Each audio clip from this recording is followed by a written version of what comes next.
All right, so hello. Welcome everyone to City of Miami's March 2022 Mayor's Resilience Action Forum. My name is John Klopp. I'm a Resilience Programs Manager with the City of Miami's Office of Resilience and Sustainability. We also have here staff from various departments within city government. So some quick housekeeping before we begin. So the meeting is being recorded. Recordings of previous meetings can be found on the city's Miami YouTube page. And please use the chat box to share resources. It can also be used to respond to or comment on the discussion. For any questions you have or you'd like answered, please use the Q&A function so we can keep track. It helps us see and answer your questions.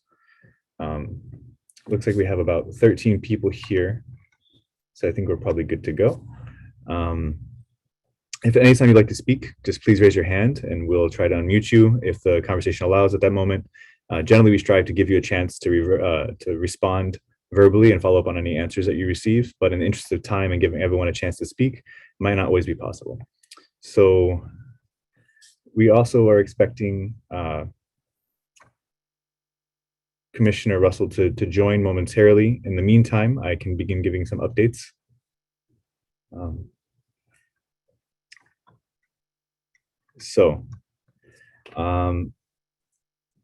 And after the updates and Commissioner Russell, we can also then move into open discussion. So item 1 is that the CRC's recommendation to oppose Florida State's HB 741 and SB 1024 regarding changes to net metering for rooftop solar, which was sponsored by Commissioner Russell. Russell unfortunately failed at Commission 4-1. March 24th City Commission meeting. The agenda will have an item to add youth members to the CRC. The CRC's next meeting is on March 7th, so we welcome any members of the public, particularly anyone who may be interested in joining the CRC as a youth member, should those positions be added. Additionally, the Keep Safe Miami program is going to have a 2022 cohort that will be opening soon. Keep Safe Miami is a free portfolio and building assessment tool for evaluating and addressing climate hazards to multifamily housing. So that's geared towards affordable housing owners, both subsidized and what we call naturally occurring affordable housing. So the city has a loan program for financing improvements in a limited number of buildings. So that's on a first come, first served basis. Those loans are deferrable and forgivable after 10 years, provided the majority of the units are in the building are kept affordable. I'm going to put a link in the chat box now for anyone who's interested in learning more or applying. Applying only takes about 5 minutes. Give me one moment. There we go. And so our partner, Enterprise Community Partners, is also contracted to provide free assistance with those building assessments.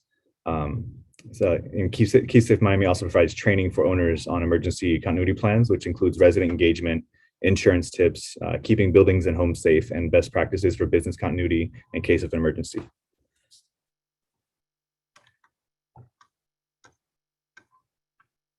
There's also, there's also training for residents. They can receive free trainings on disaster preparedness through the Community Emergency Response Team trainings that the city will be providing in the coming months, and on water and energy efficiency through Dreaming Green's We Lab trainings.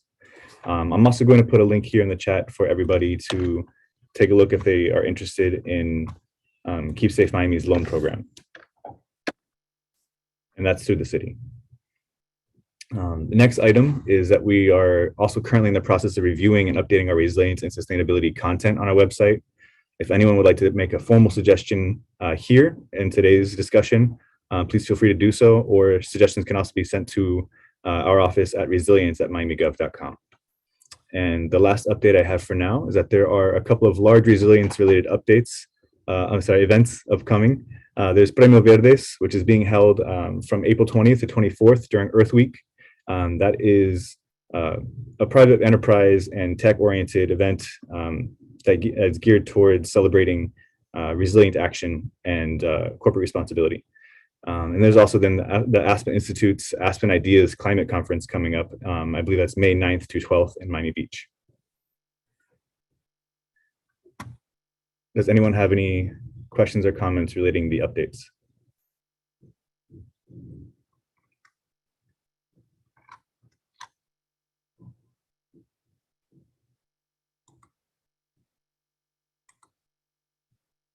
Okay, I'm not seeing anything, and as we don't have Commissioner Russell here with us just yet, And thank you, Shelby.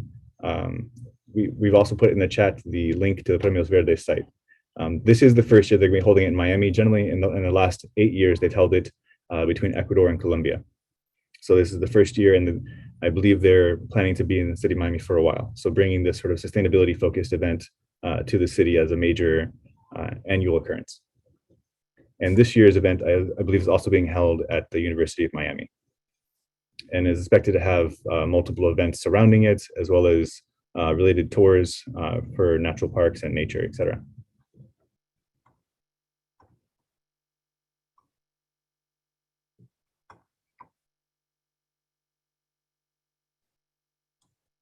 Okay. I'm not seeing any questions or comments, though I did see one related to a comment related to the YouTube page. It was recorded, it just has not been updated yet, but it will be posted soon to the city's YouTube page, last month's meeting.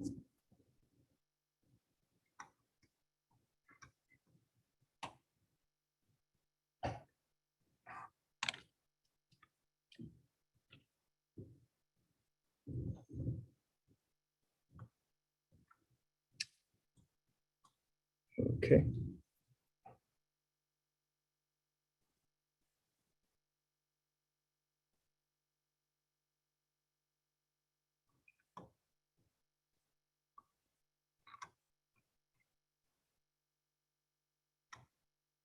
All right.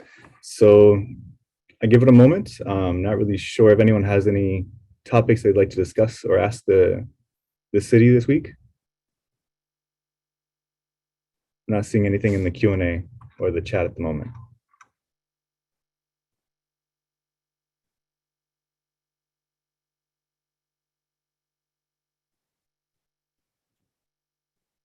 Okay.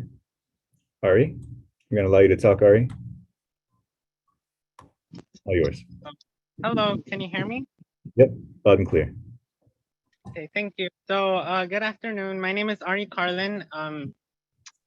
My question is that I know that for a long time, the city has been using the C40 organization as a form of getting their scientific information on the plans that they have implemented and passed. So my question is that C40 itself is not the most reliable source of scientific information. It has Michael Bloomberg, who has a track record of not being the most environmentally sustainable, as one of the board of directors, and a few of the people who are part of who work for him, they're in the board of directors as well. So my question is, why is the city using science from C40 when it's not a reliable source of scientific information as other organizations could be?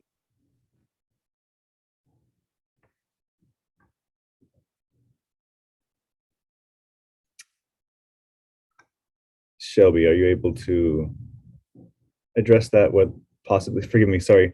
Our CRO is here with us today, but she's lost her voice.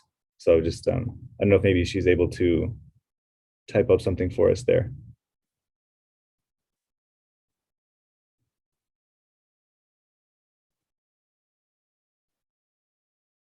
Yeah, so for everybody, Shelby's response was that we are a member of C40, but we use a combination of sources for science-based targets. So we are, of course, always reviewing, the new science, what's coming from the IPCC. C40 is, for us, also mostly a source of technical expertise and, help with policy lifts, et cetera. So they help us they help us also connect with other cities, really. So we're getting a lot of our information from other cities that are going through the same processes that we are, and they're providing, best practices and lessons learned. And so that is our big lean on when it comes to C40. Thank you. I understand that the city does also take in other sources of information. But for example, when it came to altering the greenhouse gas reduction plan in order to make it sort of less ambitious, to say they asked C40 for permission to do that, and C40 was the one who said, yes, you can change the plan. But again, C40 isn't a very reliable source of scientific information. And from what we know, there wasn't really any other scientific organization which the city of Miami asked in order to alter the plan to make it less ambitious? So I can say that in developing the carbon neutrality plan, we have so you take a look at the overall emissions inventory, and most of our emissions in the city of Miami comes from buildings and from transportation. And so a lot of the sort of ways that you can reduce emissions on transportation are, public transport, a large section of which is outside of the city of Miami's jurisdiction. And then we are also facing several preemptions at the state level that limit what we can do in terms of building decarbonization. But we're still, of course, making efforts, and we have actions around both of these to expand what the city can offer, in addition to our free public transport that we offer through the trolley system, and our benchmarking and retuning ordinance that we passed last year, for example, are just the first steps as we try to reduce the emissions citywide and through government processes.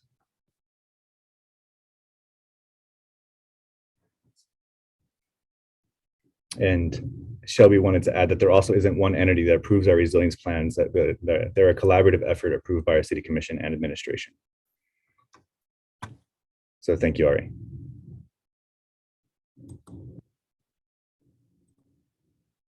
And Mihai, I see you have your hand up now. I'm gonna give you permission to speak. Yes, hello. Can you hear me? Yes, we can. Thank you. Thank you, My name Mihai. is Mihai Preda. I'm with Parents for Future Miami. Ari is with Fridays for Future Miami. We work together. And the question of the targets, the science-based targets, whether they are based on science or not, is different from the question of implementation. One thing is to know what is it, where is it that we need to go? And the other thing is how we're going to get there.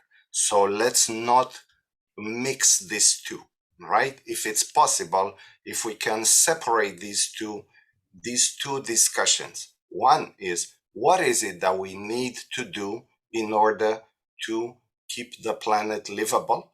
And the other one is, what do we need to do it, right? The first one is, what are the emission reductions that we need to achieve? And the second question is, how we're going to achieve them, right? Yes? Yes. Good. Okay, great.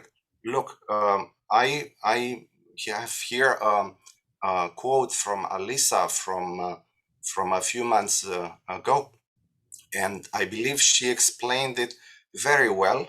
And I want you to listen to this quote from her to let me know if that is still the position of the city. And this is the quote from Alisa, right? Who I understand she was just promoted to adjunct resilience director, right? Assistant. Assistant, great. Chief Okay, Resilience Officer, we yes. congratulate her for the new position.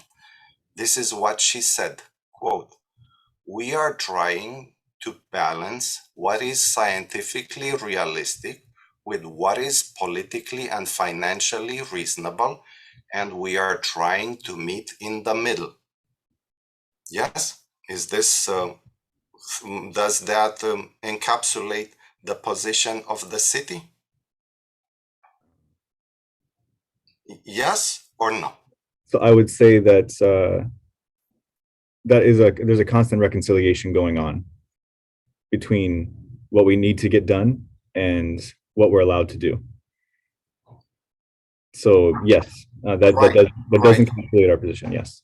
But the emissions reductions that are necessary in order to maintain a livable planet for our children and for future generations, that has nothing to do with the politics, right? It's just physics, right? We understand that it's the greenhouse effect and the matter of how much greenhouse gases we put in the atmosphere, and the greenhouse gases do not know anything about our politicking. Yes?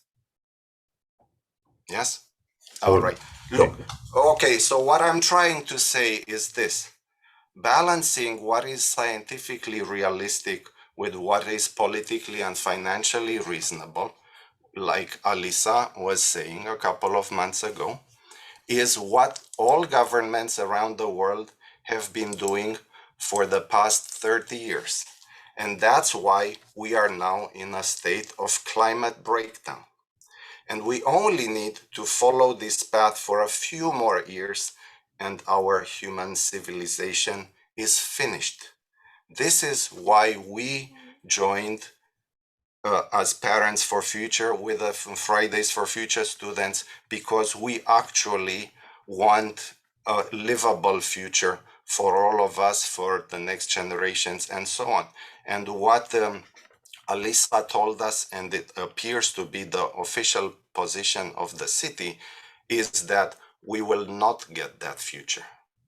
That is why we're here. That's why we're volunteering on our time on a busy Thursday at 3 p.m., right? And we brought up all kinds of issues over the year and a half that we have participated here. We have asked to put a banner at the top of the homepage saying we're in a climate emergency, and the city said no. We have asked to audit the greenhouse gas plan by an organization that has some scientific credentials, unlike C40. And Mayor Suarez told us that he does not believe an audit is good, because an audit would imply that something is being audited. Yes, that's exactly what an audit implies, that something is being audited. We want to see that the city is at least setting the targets for what needs to be done in order to to maintain a livable planet, whether we get there or not. If we don't even set the targets, we can know for sure we will not have a livable planet, right? That's the reality. That's why we are volunteering our time. That's why we're trying to get you to actually act on the climate emergency. And for the year and a half that we've been here every month, we did not get anywhere. We did not get any answer on all the serious questions that we raised, whether it was the conflict of interest at C40, conflict of interest at IACOM. All these major decisions the city took behind closed doors. And it appears to me, and I mentioned this before, that the city uses these meetings to create the cover of public input into decisions where the public never had any input whatsoever. I would like to first start by saying thank you for attending, and thank you for your advocacy, your continued advocacy. I would contest that last point, simply because we don't incorporate every suggestion or every comment.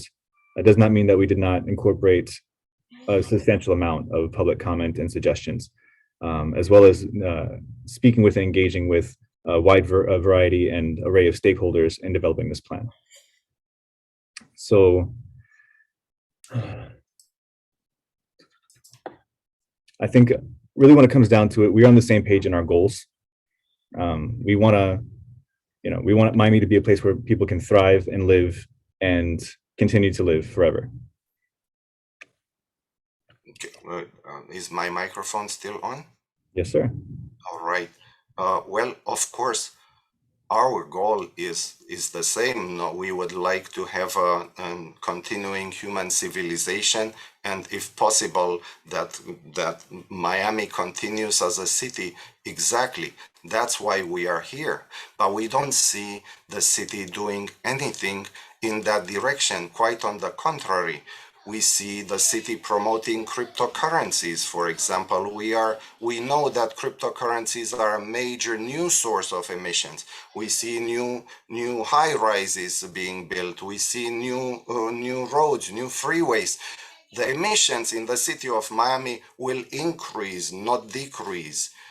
We're clear about that, right? I would have to disagree. We do have our targets, and we do have actions already in process of being implemented that should decrease citywide emissions. So in choosing your targets, you also choose the list of emissions you consider.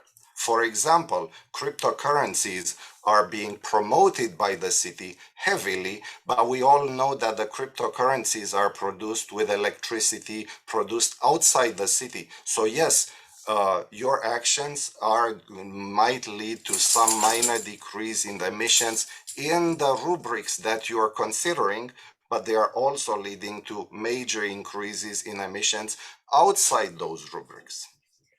Well, I'm not quite the right person, I believe, to be able to answer that question, at least not this time. We'd have to get back to you on, those impacts, as well as, how that energy is being generated. If it's being generated outside, there's a lot of variables going on there. But thank you very much, Mihai. I appreciate your comments. One last question, if I may. Sure. We have this WhatsApp group, the resilience group, right? The chat group where we are interacting with you, right? Up to this point, it was Alisa who was answering the questions. I don't know if Alisa is going to continue. Maybe you can pick up where she left off, or we don't know. But it looks like we are asking questions and the answers are not coming. Like this YouTube video from last month, we are wondering what is it that it takes you 1 month to post it, right? It's gonna be more than a month since the last meeting. I just don't understand. We are in a climate emergency and it takes you 1 month to post a video, if you ever will post it. We're not sure about it because there are videos, there are meetings where you have not posted from last year and so on. So I'll just what's going on? And say, provided that there's no issue, no technical issue with uploading the recordings, we of course will do so. We've asked that you bear with us at the moment. We're a little short-staffed as we've had recent departures and we're still looking to fill positions. All right. Thank you very much. Thank you, Mihai. And I believe I saw another hand up before.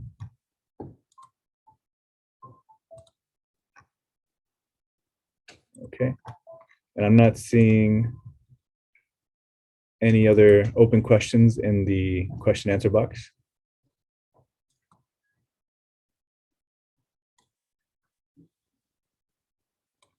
All right, Clara. You should be good to go. Hi, I'm from Fridays for Future, Parents for Future as well. And I've attended all the meetings. And I can confirm that what Mihai says is true. And you can hear me on the recordings of the various meetings, those that are posted. Like he said, they're not all posted. But last meeting, I asked for the presentation of the science that you are going by.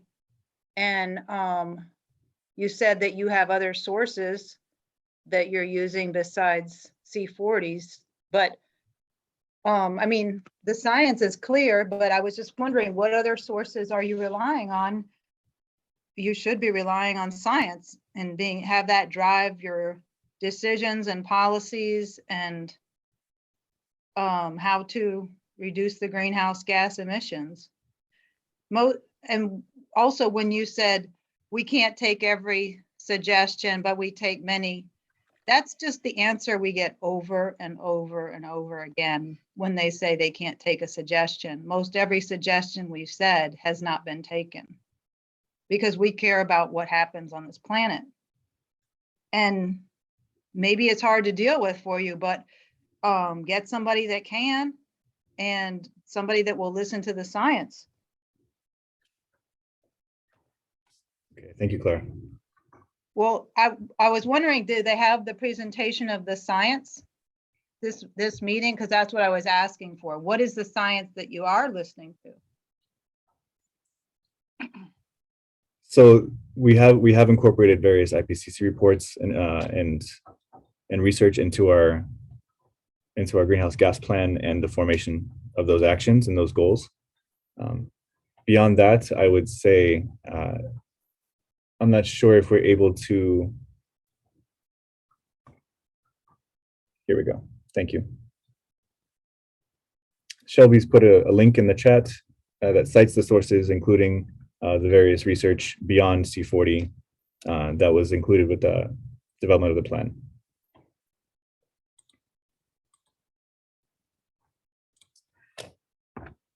And I'm not sure about the presentation. I'll have to confer with my colleagues. Was there anything further, Clara? No, it's just frustrating because we've said over the time that the targets you guys are making are not in line with science. They're clearly not. And I mean, we're not doing, we're making suggestions and they're not being taken.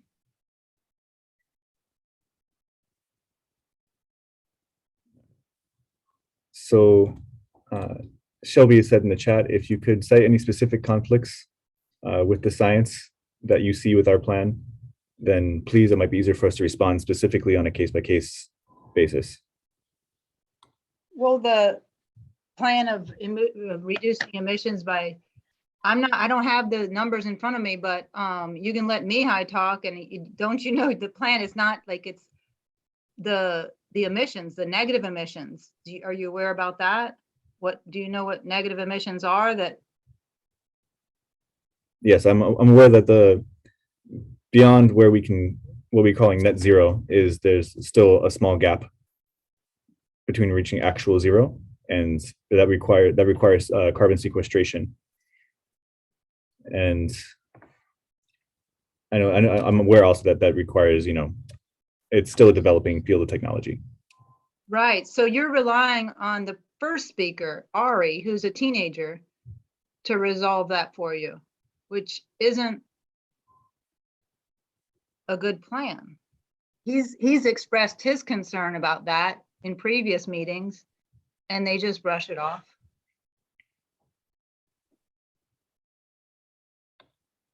Okay, I also see Ari's comment in the chat. So thank you for your input.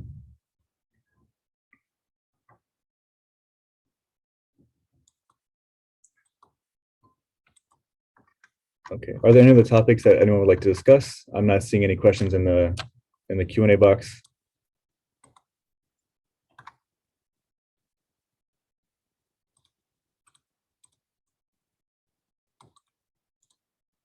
Is that a new hand up, Ari? I'll allow you to talk really quickly here. Did you have a new comment, Ari? Yes, thank you. So basically, when it comes to climate action, I know that the city's position is that you're looking at following the science and doing what's both politically and financially feasible. But when it comes to climate action, you can't always get what's politically and financially feasible. And that's what's been going on, that the city has been choosing, like for example, if you take minor climate action that's in line with what's politically and financially feasible, if it's not enough, then it's not enough. It's not going to be a safe and sustainable future for humanity if you do the bare minimum, or even if you do close to what's necessary. It's not going to be enough if it's not exactly what's necessary for humanity's survival. Like, well, I would say we have an ambitious plan. There is a lot of action that we have planned over the next several years as we focus on priority early actions.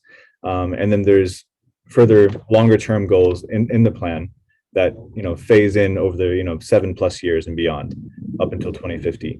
I would also say that through our relationship with C40, we are required to update the plan every 5 years, as well as do emissions inventories every 2 years. And so there's a substantial amount of tracking and revisions that are planned in the future around this topic. So while this is our first plan that we've developed, there are going to be future revisions, and as the science evolves, the plans will evolve as well. As we receive more and more data, and if timelines evolve, then we're able to in the future revise our actions. We understand that, but when we're thinking about like in the future we'll revise our actions, there might not be that future in which to revise the action. Like all of the talk about doing things in the future, like this procrastination of our lives, isn't sustainable, and it isn't really like moral to do so. Like we're in a climate emergency and we must act with extreme like mobilization. But if this is with this, like with COVID, like schools shut down, mask mandates everywhere, like we're not seeing that same level of ambition and prioritization with the climate emergency. Like school, So obviously I'm not saying that schools just should shut down or we should ban cars from highways. But what I am saying is that we need to have that same level of mobilization in order to act on the climate emergency.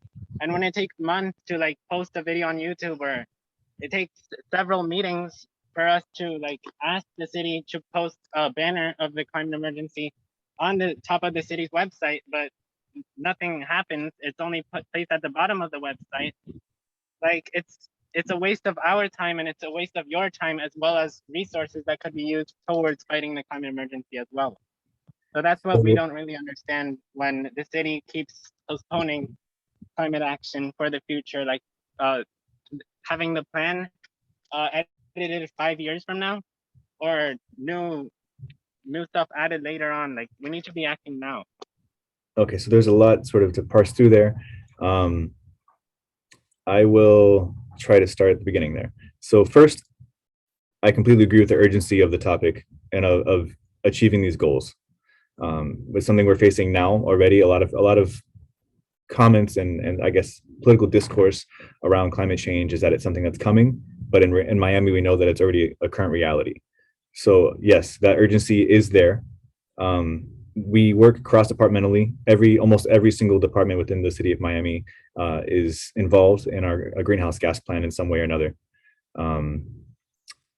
In terms of the banner, I will say that the banner we do have is due to COVID mandates that come from the state. It was a state issued order to have that banner on top, and so we're not really able to. I guess there is legal issues with putting the banner. Beyond that, we are, like I said, looking to update our resilience content and sustainability content. So we do want those suggestions. Anything that you think is not being addressed, that you think is relevant to the city of Miami and to its residents, anyone who lives or works here, please send those suggestions. And I'm not sure if there was another component I may have missed there.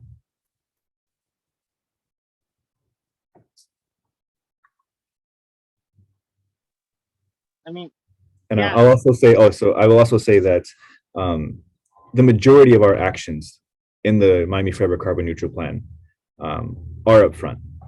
So implementing, certain plans, for example, such as B through 5, the building efficiency umbrella program that also includes, for example, benchmarking, and has other actions planned in the near future, not the long term or the medium term, but the next couple of years. If that just generally is, they've already been begun and it's working through the implementation process. And so when I say we have planned actions, the majority of those, out of I believe 56 actions, we had 20 priority, and all of those were phase 1 for the most part. And so that's right now, it's the current to like the next 2 or 3 year outlook, and that's bringing us to completion and having achieved that action as a goal. And so while we do have other actions that are longer term, because that's necessary in some cases, our principal focus is on the now, because we want to have, by the time we're going to update the plan, we want to have achieved all those phase 1 and phase 2 actions already.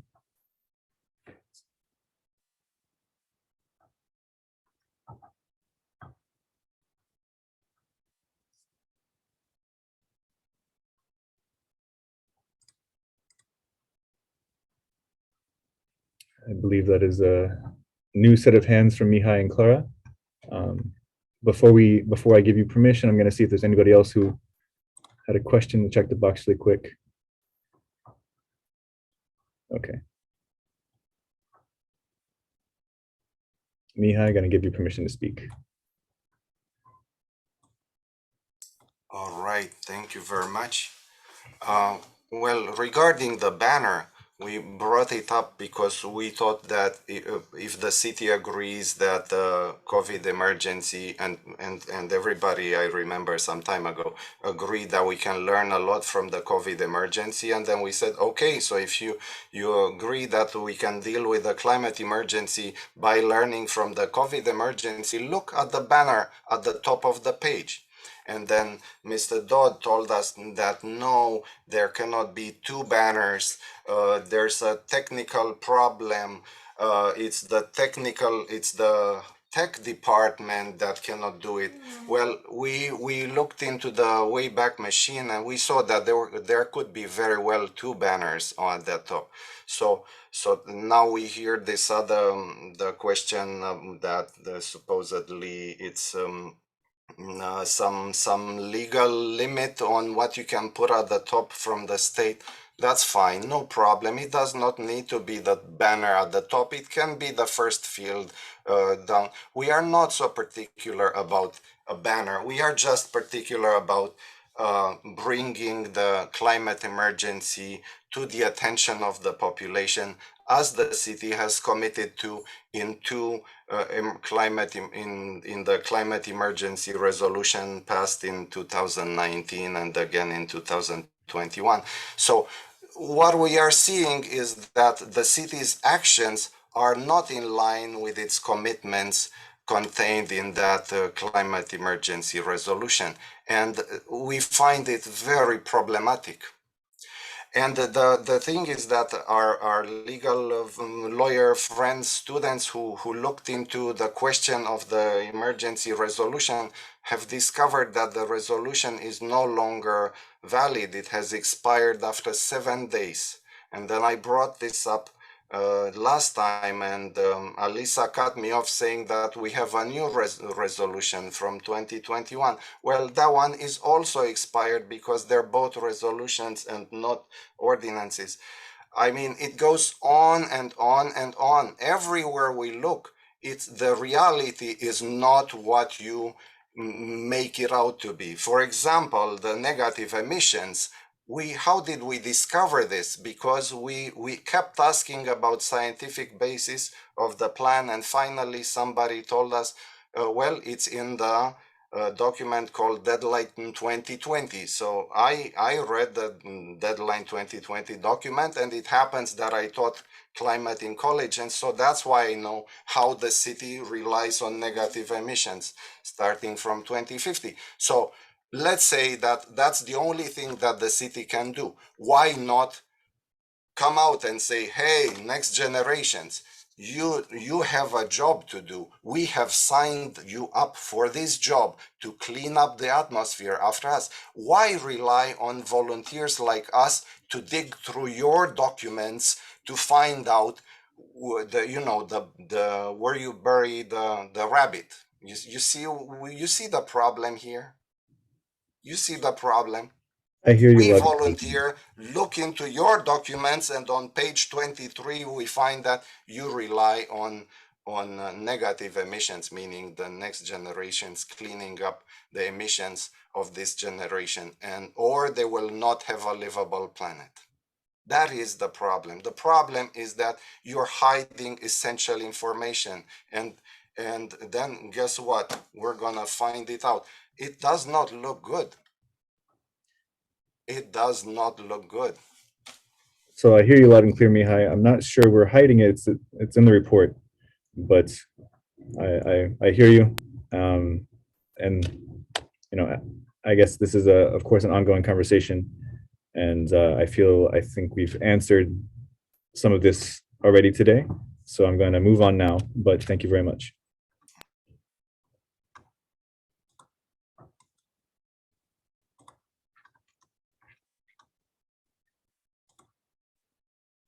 Okay, at this time I see no open questions. All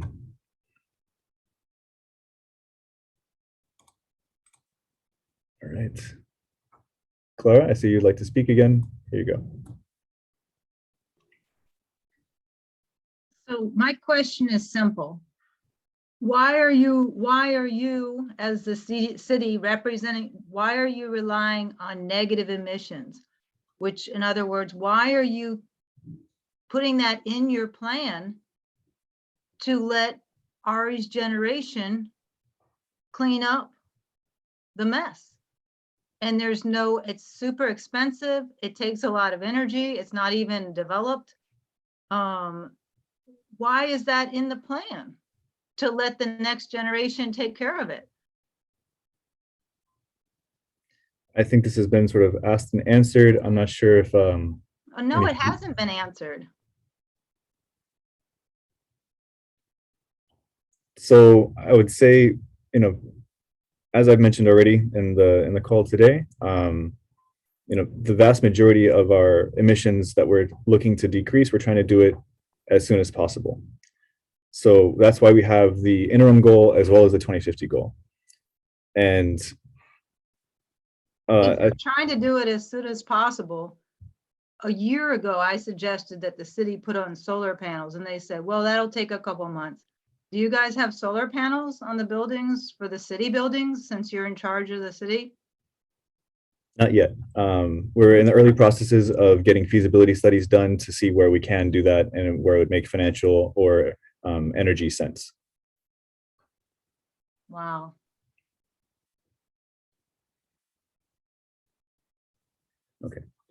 Thank you.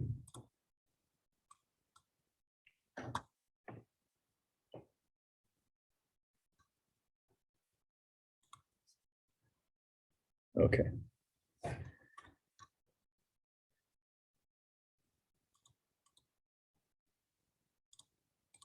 All right. Ari, I'll let you go one more time here. Go ahead.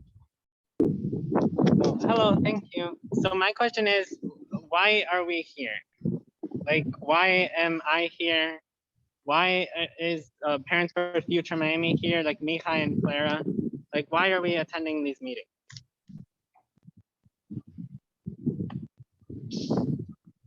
Would you like me to answer that question or is that rhetorical? Oh, yes, please. Sorry. So I guess my personal answer to that would be to act as continued advocates. We hold these meetings so the public has a chance to raise issues around resilience and sustainability, to make suggestions, to share resources between us and the community, to keep you updated on what the city is doing, you know, to get feedback. We also, of course, hold public engagement webinars and sessions through other means on specific topics such as the greenhouse gas plan, such as Miami Forever Climate Ready, our adaptation plan, and others, and along with the actions that are actually within those plans. Really just here to hopefully create a transparent and engaged civic community. And I will say, for one, while it may not seem so to you, I do appreciate your presence here. I do appreciate the continued advocacy. I realize that we might not always give you an answer that you are satisfied with, but you know, we want you here. We appreciate you being part of this process. My second question is, like, with your answer, thank you for the answer. Does it seem like efficient for us to be here when most of our, this is also not rhetorical, but does it seem efficient for us to be here, like attending these meetings, when most of the input and feedback that we've been giving throughout the past 1.5 years hasn't really been taken into consideration by actually implementing those ideas that we're giving? I would say your passion and advocacy is desired. We need more of this in the city of Miami, and, you know, regionally as well, I would say. So I'm happy to see you keep coming to keep having these conversations. On some issues, we know we have the plan is already done at this point. And like I said, there's another revision coming in several years. So, you know, of course, all of this feedback is going to be engaged, you know, in that process. It was engaged the first time as well, like, as we developed the initial plan. Certain realities, such as jurisdictional issues, have been a struggle. You know, I wish we could, you know, tomorrow be carbon neutral, but, you know, as I was mentioning earlier, 55% of our emissions come from building energy consumption, and we are severely limited in what we do with that. So we have, for example, a lot of advocacy efforts where we deal with utilities, where we deal at the state level with the PSC to advocate, for greener renewable energy in our grid. The city is also planning, for example, when the Solar Together program reopens, to join that. So we are hoping, of course, to move those issues forward. And Shelby would also like to add that we're pulling together information with other departments on leaf blower ordinances across the country to make sure we provide our leadership as much data as possible. I think that was related to something else happening in the comment box. Forgive me. Yeah, sorry, it was a side conversation. So yes, please keep coming. Please keep speaking with us. We can also, of course, always meet outside of these meetings if necessary to have conversations. The public engagement here is key to us moving forward with our sustainability goals in the city of Miami. So the city's position is that by us coming here is efficient towards progressing through the climate movement. Is that correct? Sorry, could you repeat that? I couldn't quite hear you. So the city's position is that by us being here is helping to progress the climate movement. Is that correct? I guess I would hesitate to say that's city policy, but in principle, I would agree. Okay, thank you.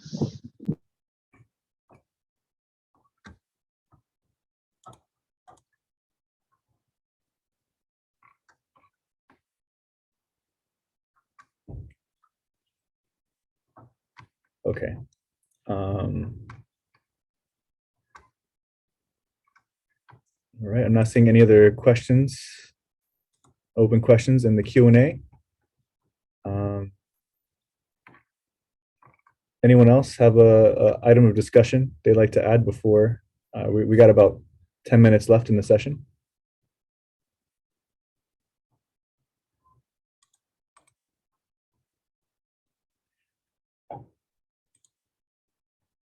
There you go, Mihai.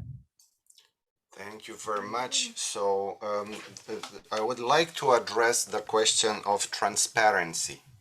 Yes, and that is the city is trying to show that it is transparent when it engages in these public discussions. Well,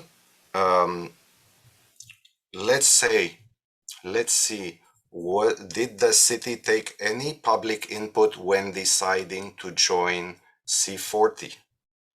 Did the city take any public input when deciding to hire the company IACOM? My recollection is that the answer is no and no. Well, I can't quite speak to what public input there might have been around joining C40, but and I mean, when it comes to joining an organization that is going to connect us globally with other cities trying to address climate issues, it doesn't seem like there should be too many negative outcomes there. And then, it's a free resource to the city in many ways. So I think it makes sense to avail ourselves of that. And then in regards to AECOM, that was an open RFP we had to do through our procurement process. I don't know what is that an open. Sorry, that's a request for proposal, so it's a competitive bid process. It's a competitive bid process. So the public could have looked into what is it the city asking companies to do and weighed in that process, because my recollection is that Alisa told us that we cannot tell you the name of the company until the contract is finalized. There is a tone of silence that occurs when we're within the request for proposal or bid process. So yeah, we are limited in being able to speak either with people outside the city or even within the city during that period of time. Right, but I've been following this issue for quite some time, and I am sure I was around before that cone of silence would have started. So no, I have not heard anything about the city hiring a company. Now let's say that maybe we don't know why the city was so silent about this before that. But let's say we look. I went to iacom.com to this company's website, and I discovered that this is an infrastructure company. It's a company that makes billions of dollars from expanding roads and bridges and so on. The kind of stuff that destroys the climate, not the kind of stuff that saves the climate. And so and then I try to look in on the C40 page to see, no, sorry, to the ICOM page to see if I can find somewhere something about what they do in regard to what the city of Miami has hired it for this greenhouse gas plan, mitigation plan, and I could not find anything. So we have hired a company that is very proud of doing the opposite of what we want it to do, right? And let's just think that remember that a company like this makes billions of dollars from infrastructure projects that create more emissions. And we have hired us to advise the city to reduce emissions. Just think about the conflict of interest that's happening there. What would it be if IACOM wants to build another freeway in Miami? Is the city of Miami following the advice of their employee who works on this project gonna say no? No. Let's not build the freeway because the city of Miami does not have the carbon budget. Or maybe this guy who is working on the greenhouse gas plan can find a way to squeeze in the emissions coming from this new project, and so we can still make the money. I mean, the conflicts of interests are enormous everywhere you look. We could work this out. We could sort it out if you agreed to meeting in a different format when you don't control the microphone like this. And I asked this to Alisa, and she said, "Sure, we're gonna look into it." But I see into the future. I know that you are not interested in this. You're not interested in true feedback. You're not interested in looking at the actual science. You're not interested in true input from the community. One last thing, you guys put out a questionnaire in the fall about what the population thinks about this project, the greenhouse gas reduction plan. And after about a month, there were only 8 submissions. And Alisa sent us in the chat a text. "Hey guys, can you help with those submissions? Because we only have 8. And Clara and Ari and myself, in one evening, we went to all the neighbors and friends and relatives, and we got you more than 8.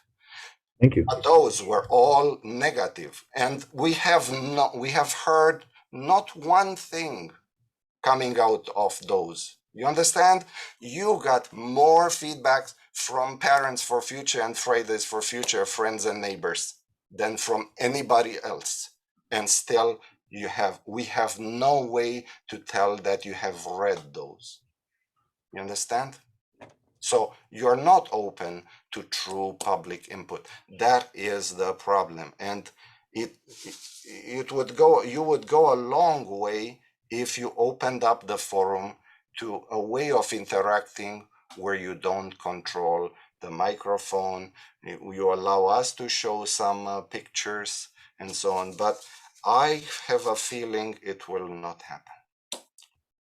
Thank you very much. Thank you, Mihai.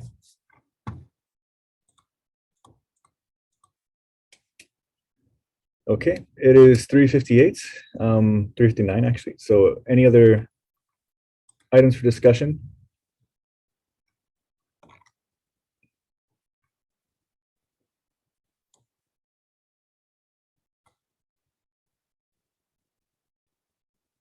Here you go, Clara.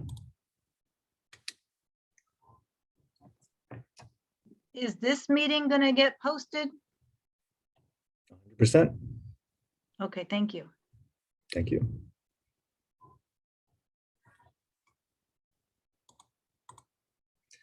And with that, I think we're going to call it a day. Thank you, everybody, for joining. And we look forward to seeing you next month on April 7th. Again, the next CRC meeting, which we welcome everyone to join, is, I believe, March 7th, this coming Monday. So thank you very much and have a good day.